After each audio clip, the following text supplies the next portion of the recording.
Malaysia calling visa কি তাহলে চালু হয়ে গেল? হ্যাঁ, ঠিক শুনেছেন।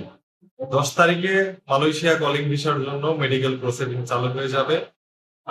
এটা কতটুকু সত্য আজকে আমি আমার এই ভিডিওতে জানিয়ে দেব। প্রথমত, আমাদের যেসব মন্ত্রী মহোদয়গণ আছেন তারা আপ্রাণ চেষ্টা করছেন যেন এই মালয়েশিয়া শ্রমবাজারটি খুব দ্রুত চালু হয়। আপনারা ইতিমধ্যে জানেন যে মালয়েশিয়া থেকে কিছু শর্ত দেওয়া হয়েছিল বাংলাদেশকে।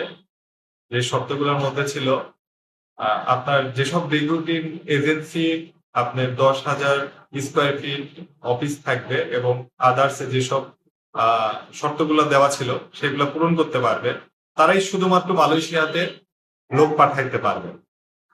তো এখন গত আজকে মেবি আজকে, হ্যাঁ আজকে 7 তারিখ, আজকে যাবে আমাদের মন্ত্রী মহোদয়গণ, আজকে যাবে হচ্ছে মালয়েশিয়াতে। সেই দেশের সরকারের সঙ্গে একটি বৈঠক করে শ্রমবাজার পুনরায় চালু করার সিদ্ধান্ত নিচ্ছে।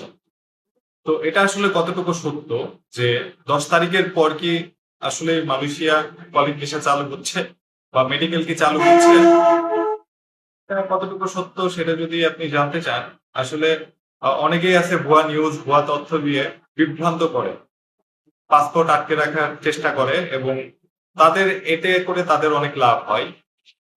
তো আপনারা আগে থেকে কাউকে পাসপোর্ট জমা দেবেন না এবং মালয়েশিয়া কলিং ভিসা যদি চালু হয় আপনারা নিজ নিজ মোবাইল ফোন থেকে আপনারা দেখতে পাবেন এবং বাংলাদেশের যত মিডিয়া আছে এগুলো এটা নিয়ে তারা নিউজ করবে। তো আগে থেকে কারোর কাছে পাসপোর্ট দিয়ে প্রতারিত হবেন না, এটা মাথায় রাখবেন। আর যত সম্ভব মালয়েশিয়া কলিং ভিসা 10 তারিখের পর চালু হবে, এটা আমার মনে হচ্ছে। এবং যেসব রিক্রুটিং এজেন্সি আছে তারাও বলছেন অলরেডি কিছু কিছু রিক্রুটিং এজেন্সি কাজ শুরু করে দিয়েছেন এই বিষয় নিয়ে। তো দেখা যাক কি হয়। ভিডিওতে থাকার জন্য ধন্যবাদ। এরকম ভিডিও পাওয়ার জন্য আমার চ্যানেলটিকে সাবস্ক্রাইব করুন। আল্লাহ হাফেজ।